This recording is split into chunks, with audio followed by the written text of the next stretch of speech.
Hi, hello guys, welcome to the channel. This video I will show you how to delete your text on Google Docs from the outline of Google Docs. So if you are creating Google Docs files, that automatically you will see the summary on the left here, the left pane. This is the outline of your document. So if you if you don't want to make it automatically added to this outline, or you want to delete it, just hover your mouse to this outline and then you can click remove from outline.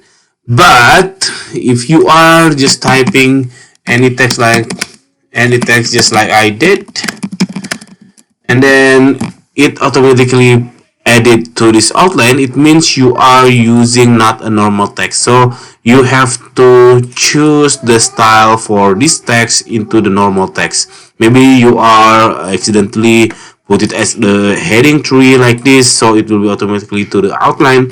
So if you are facing this, you just block the text and then revert it to the normal text. It will be gone from this outline pane. Okay, that's it. This is very simple tutorial. I hope it's helpful for you. If you did, please subscribe our channel. Thank you for watching.